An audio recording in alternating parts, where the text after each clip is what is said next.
What's going on, y'all? Fred Johnson coming back at you today from Orlando, Florida with another video on some tech tips for teachers. I went over the first few days of school and what that looks like. The next thing I want to share is what I call the online hall pass.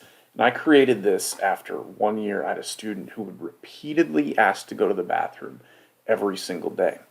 And obviously, sometimes there are situations medically or what have you where that would be a need for a student, but that's often not the case. And with this student, he would repeatedly ask, and then I would say, "Man, I feel like you've been going to the bathroom." I'd say, "No, I haven't." I had so many students, I was like, well, did he? Has he been going a lot? I don't remember. And I've seen some teachers in some schools even have a little piece of paper they put at the door for sign in and sign out, and students are filling out this piece of paper, but where's that going? Who's keeping track of that? Is a teacher typing that in somewhere? Are they tallying it up? I never really had the time or energy for that. But I did want to find a system that worked, and so I created the online hall pass. What does it look like? So I created a Google form.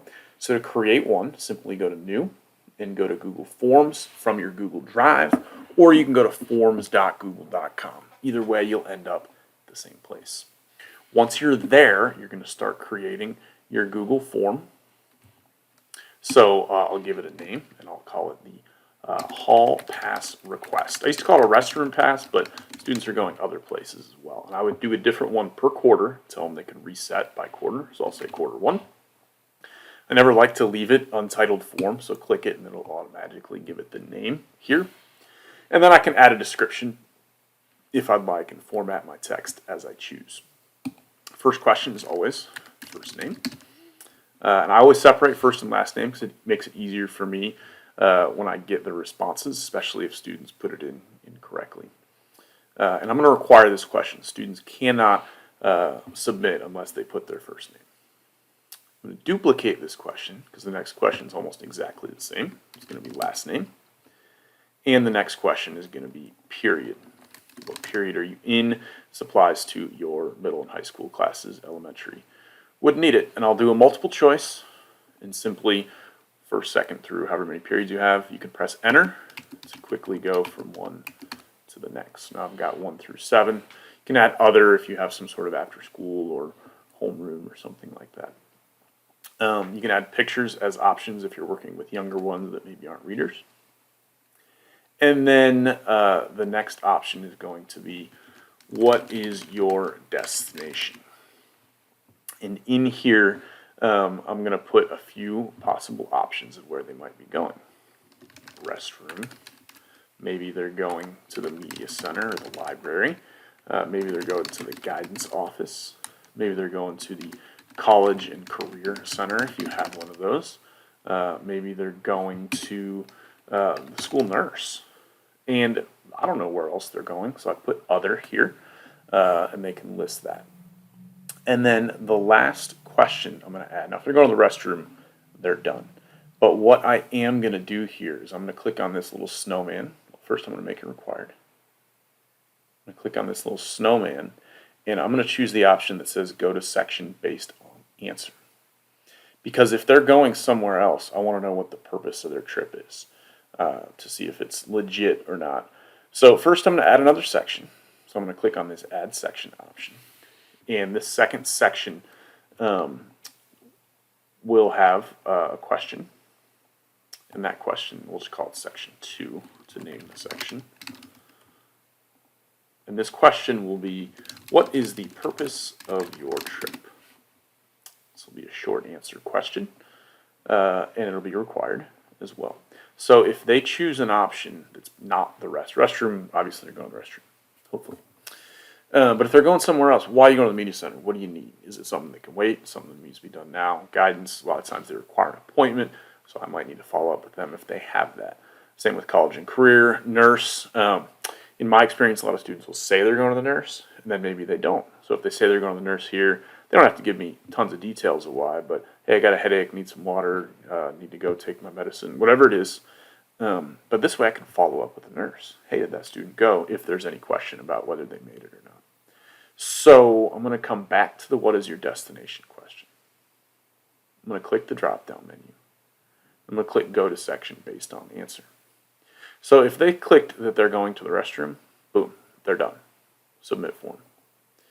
But everybody else is going to go to the next section and give me a purpose for their trip. So now I'm done creating my form.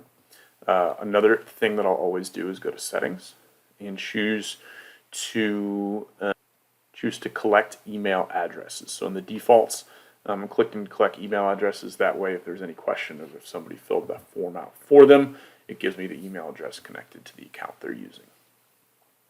So now when I'm ready and I'm done, I can click on the eyeball, and this is the link I'm going to give to students. Don't give them this link and don't share it with them, otherwise they can edit it. I'm clicking on the eyeball, and this is the link for them to fill out. I can also add a theme, so I'm clicking here and I'll add an image or some colors to stylize my form. And if I want to embed it into a website or my learning management system, I can go to Send and click on this embed code and get an embed code to embed that into my website. Once I'm done, I'll usually go to the eyeball to fill it out once myself just to test it. So I'll type in my information or some fake name. And say, okay, I'm going to the restroom. Now, students that are going to the restroom, they don't have to fill out the next part. When they click next, it does prompt them to submit it again. So sometimes students will finish that first part and be like, oh, I'm done, and they didn't quite click submit. So now once the student has submitted, when I go back to my form on my end, I can click responses and see all of the responses. But I prefer to look at them in a spreadsheet view. So I'm going to click here and create this as a spreadsheet.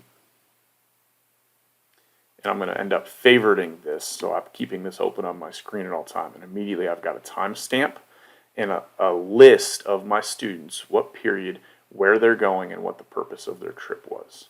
In another video, I'll show you how to auto-alphabetize this. But now, the next time the student goes and their name's up there twice, and most teachers will give some type of limit. So I taught middle school, my students had 4 trips to the restroom per quarter. High school, they had 5. And so on that 4th or 5th one, come over, the student will ask, can I go to the restroom? And I always say, fill out the online hall pass. And it gets to the point where students are telling each other, you got to fill out the online hall pass. So they fill out the online hall pass, then they come see me and they say, hey, Mr. Johnson, I filled out the online hall pass.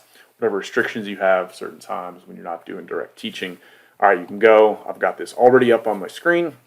So I'm checking, did you fill it out? Yes, you did. I'm looking at the alphabetized one. Okay, you've used 3 of your hall passes. You've got 2 left. Cool, cool. Or if they get that last one, hey, this is your last one. Heads up, they don't reset till next quarter. They don't roll over, yada, yada. It's like, oh, I'm going to go that bad. Maybe I'll stay. And it can be a deterrent. Some students are like, I'm not filling that out. That's fine. You don't have to fill that out. You just don't have to go. You stay here. So you kind of have a deterrent from leaving the classroom all the time. It's an extra step for them. But then once they do get to that limit mark, that 4th or that 5th time, they say, no, I really got to go. It's an emergency. And I say, look, I'm not one to tell you you can't go to the bathroom.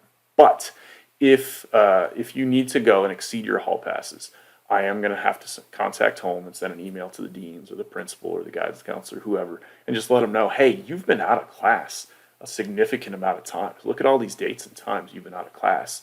And just let them know, hey, I'm concerned about how much class you're missing. A lot of times when you tell students that that's going to happen, they rethink the situation. Or if they don't, now they're getting talked to by these other people. So again, I'm not one to tell a student they can't go, but hey, I'm worried. So this is a great way to do that. And also if your leadership is looking for a student, hey, were your room? What time did they leave? You have automatic documentation here ready to go to say where your students are and when. So I'll make another video to show you how to auto sort all this information so you're not having to go through and look for each student's name. But this has become a long video, so thanks for watching. Hope this was helpful and beneficial, and have a great day. If you liked the video, please like, comment, and subscribe. See you on the next video.